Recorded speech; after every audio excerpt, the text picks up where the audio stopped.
Hello, this is Fidemaster Valerio Lewov with the new lecture for geekswithchess.com. What I'd like to talk about today is a very interesting theme, and I'd like to talk a little bit more about the way how we can master the opening. Mastering the opening is a complicated part, and you have to know that not that many people really know how to do this. The problem comes that generally people don't know how to memorize all these complicated variations that are given by the books or they see in the master games. They don't know really why they're played, what are the basic ideas. And some of these players who try to remember or like understand that all information really get lost in that, and they get frustrated. So I have actually heard that question many times by friends and students of mine who really like chess and want to improve. How can I master the opening? Because without opening, they say, I just don't know what to play. I'm always getting out, with a bad position, or just my pieces don't stay that good, and it's like a chain reaction. So everything else that goes after that is really bad. So how can I change this? How can I improve my openings without this complexity to really read or try to remember all these hundreds and thousands, tons and tons of theoretical variations?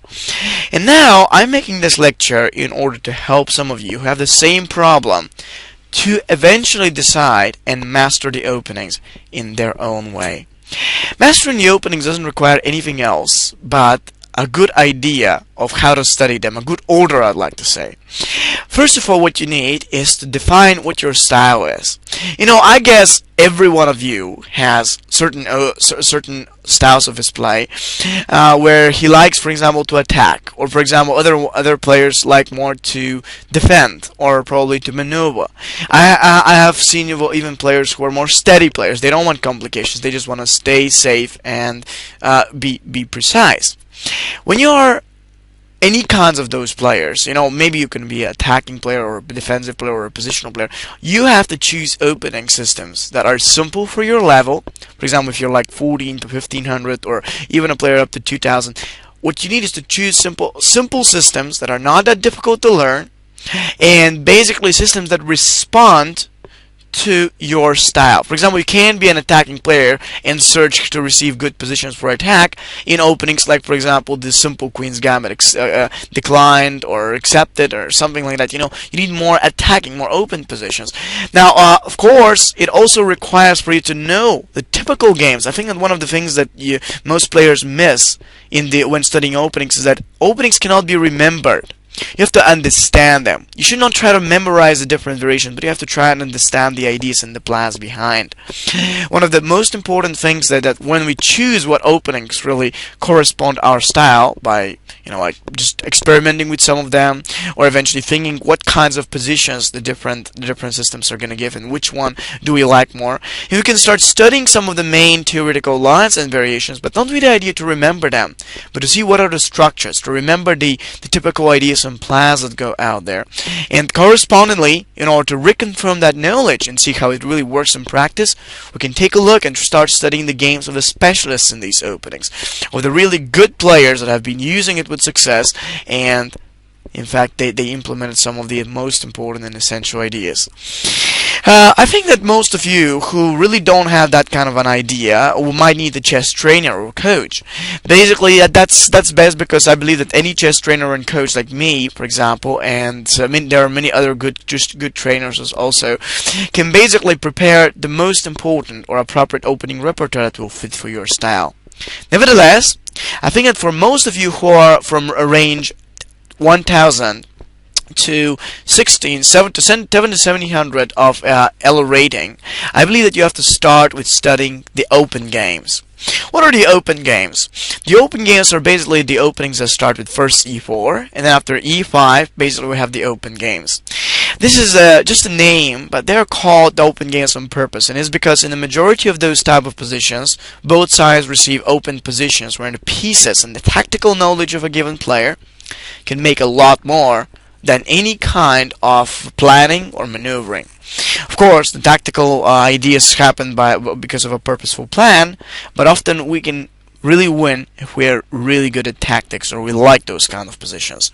I think that openings that start with e4, e5 are most useful for players from that range, because they can teach you how to use your tactical abilities in place. And after e4, e5, I'd like to show you a very simple example to see a couple of the most important ideas of studying the open games, and basically what you need to do in order to master them in a better way. Now, the game was played is still in the 15th century. Many players will say, oh, that's terrible, how could that be good? Well, basically it was played in the 15th century, and one of the reasons why I'd like to show it is because basically many of the chess players on that level, like let's say 15 to 1700, played in the same way. So Italian game is a perfect opening to study. In fact, I remember when I was younger myself, I've studied this opening system, starting with bishop c4, bishop c5 for quite some time, and it really works nice. I've played countless hours actually of studying the secrets of this position, learning these combinations, and it helped me a lot. It helped me to improve my tactical vision and to get a better idea of what are the real most important concepts and principles of every opening.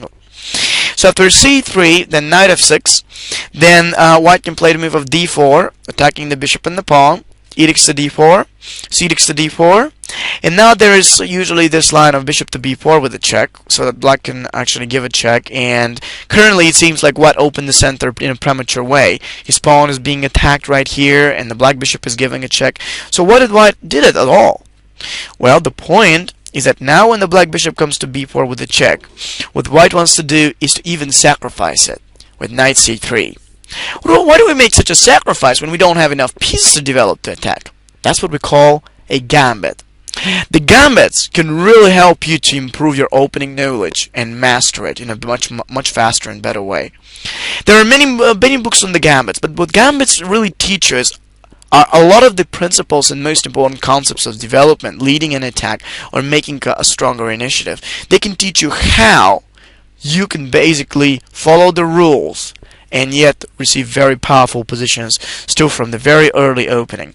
Gambit means an opening with which you sacrifice a pawn or even two sometimes in order to develop your pieces faster than your opponent and attack him, or make some difficulties against his own development.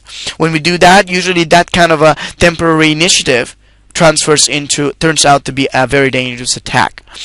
And when white plays knight c3, knight takes e4, castling on the short side. Now white is developing his piece with tempi. Tempo is an extra move that we get, and now he's leaving black to win a pawn, but as we can see now, both the white and the black knights are hanging, so black is forced to exchange, losing one more tempo so that he cannot castle. And then after b takes to c3, bishop takes to c3, okay, black won another pawn, but his king, the most important piece in the game, is still standing in the middle. That is enough for white to take advantage and create even more threats, which again and again and again don't let black to develop his pieces and castle, and of course his attack becomes decisive. Queen b3 is the right move, and now we see a double attack both against the bishop and the pawn out there. The only possibility for black to stay safe is to capture the rook, of course, otherwise he will lose his bishop. White sacrificed too much, it seems. Many of you will say, oh, I am not doing that, that's just horrible. I lost my rook just yet, and I have nothing more to follow it. Don't be worried. There's bishop takes f7 with a check. The king comes back to f8, and then white follows with the immediate move of bishop up to g5, attacking the queen. The black knight needs to come back to the e7, and then white's knight comes up to e5 directly. Look at this now. All the white pieces, his two bishops, his powerful knight, and especially the queen, are now involved into the attack against the black king. None of the black extra pieces, like the rook, the bishop, even the queen, can really get involved and somehow transfer themselves in order to protect or support the black king's side defense. It's terrible. As soon as knight e5 goes, what black decides is to capture the d4 pawn with his bishop, but unfortunately it doesn't do anything. What white played now, it was bishop to g6, opening the road, and of course the f7 square for the queen to checkmate. Black played d5, because no matter which pace the knight or the bishop he takes, the other one remains. Black can't take the two paces in the same time. So he's got to prevent eventually the queen from making a checkmate, but not enough. That's really not enough. White plays queen to f3 with a check, then bishop f5, otherwise in case the king moves there is a checkmate from here. The bishop interposes, then bishop takes f5, bishop takes e5, bishop e6 for the check, and when the black bishop blocked in there, because otherwise king e8 will lead to an immediate mate. When the black bishop blocked, white simply exchanged it, takes, queen takes f6, and basically black of course resigns, since after king e8 there is a mate. You see how powerful the initiative that can be created by the better developed and faster placed pieces on more advanced positions can really become. So I advise you to start studying those kinds of openings. Learn the ideas, the typical positions, the life of your pieces in such kinds of gambit variations, and that will ultimately help you to remember how to think about the opening and break the boundary or these boundaries of the opening variations and tons of theory. Learn to think with ideas. Remember the ideas, follow with plans, and you will see how your openings will become much more successful.